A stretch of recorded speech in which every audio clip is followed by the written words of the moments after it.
गोजोन फुंबिलि लोगोफोर, नोंथांमोनखौ बड' एसएम आपडेटनि गोदान रादाबाव बरायबाय।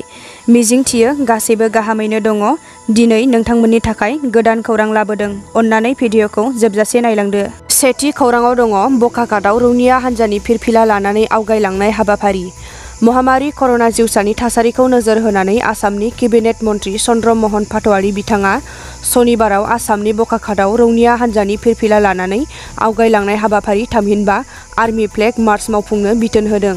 आसामनि केबिनेट मन्त्रि चन्द्र महन पाटवारीआ गलाघाट आरो सुरुपथाराव 11 जुलाइनिफ्राय 12 जुलाइसिम आर्मि फ्लेग मार्च थामहिनबा रौनिया हान्जानि फिरफिला लानानै आवगायलांनाय हाबाफारिखौ मावफुंनो बिथोन होदों। खौरांगिरिनि सिगाङाव मन्त्रि चन्द्र महन पाटवारीआ फोरमायनाय बादिब्ला 10 जुलाइ खालार अदेबानि मैया सनिबाराव बकाघाटआव रौनिया हान्जानि फिरफिला लानानै आवगायलांनाय हाबाफारि लानाय जादों आरो दिनै 11 जुलाइ खालाराव गलाघाटआव आरो 12 जुलाइ खालाराव सुरुपथाराव रौनिया हान्जानि फिरफिला लानानै आवगायलांनाय हाबाफारिखौ मावफुंनो बिथोन होनाय जादों होनना फोरमायदों। नैथि खौराङाव दङ आइजोफोरा सांग्रां जा, नंखाय गोसो थोनायनि रादायजों गोसो थोफ्लानानै गथ'जों लोगोसे आइजोखौ लांखारनानै बिहाराव फानहैदों। गोसो थोफ्लानानै गथ'जों लोगोसे आइजोखौ लांखारनानै बिहाराव फानहैनानै तामुलपुर पुलिसनि आखायाव हमजानाय सुबुं फालांगिरि जहेरुल इस्लामआ पुलिसनिफ्राय खारखोमानो नाजानायाव तामुलपुर पुलिसजों गुलि गावजायो। बाक्सा जिल्लानि सिङाव थानाय तामुलपुर पुलिसआ थांनाय हराव लांखारग्रा जहेरुलखौ लानानै हिन्जावसा गथ'जों लोगोसे आइजोखौ लांखारनाय जायगाखौ सिनायनो लांनाय समाव नायबिजिरनो तामुलपुरनि रामेसुब्रि गामियाव थांनाय समाव खोमसिनि सुबिदा लानानै पुलिसनि हाथियारखौ सेख'नानै खारखोमानो नाजानायावनो पुलिसआ गुलि गावो। खौरां मोननाय बादिब्ला आथिङाव गुलि नांजानाय जहेरुलखौ जोखोम जानाय थासारियाव गुवाहाटी मेडिकेल कलेज हस्पिटालाव थिसननाय जादों होनना तामुलपुर पुलिसआ फोरमायदों। थामथि खौराङाव दङ दाउ हुदुनि मेथाइनि डाइरेक्टर मन्जु बराया मानास माहारियारि हाग्रामानि खाथि-खाला बर' गामियाव गोदान सावथुननि शुटिं खालामनो थियारि जानाय फोरमायदों। मिथिनाय बादिब्ला गोदान सावथुनाव मैदेर दिन्थिनाय सिन होगोन। बेनिखायनो सावथुननि बिथोनगिरि मन्जु बराया बुंथिनाय बादिब्ला जाय न'आव सावथुनखौ सेबखांगोन बै नखरा गोनां नखरजों लोगोसे मैदेर थानाय जानांगोन। बेफोरबादि गोरोबथाव जायगा दंबोला बर' सावथुन दिन्थिगिरि रजनी बसुमतारीजों फेसबुकआव मेसेज खालामना गासै थंखौ हरनो बिथाङा खावलायदों। बिथां रजनी बसुमतारीया बुंबावनाय बादिब्ला मैदेर गैयाब्लाबो जागोन, मैदेरखौ नागिरना लाबोजागोन, गामियाव सोजानाय जाबानो जागोन होनना फोरमायदों। ब्रैथि खौराङाव दङ चिरां जिल्ला बिजनी महकुमा मानास हाग्रामानि नांजाबनाय खुख्लुं हादानाव हाग्रानि मैदेरनि उदखार। थांनाय हराव हाग्रानि मैदेरा 6 नं थाइस'गुरियाव हाबिला बसुमतारीनि नखरखौ सिलिंखार खालामो। जाथाय जानाय दुखुथिया नखराव सुबाइजार ब्लक इयुथ सेल आरो 17 नं सुबाइजार TCLCCआ खबर लाहैनायजों लोगोसे एसे राङारि अनसुंथाइ होयो। बिजनी बियाबनि UPPLनि बिजाथि गेलेनाय फनिन बर'आबो नायगिदिं होयो।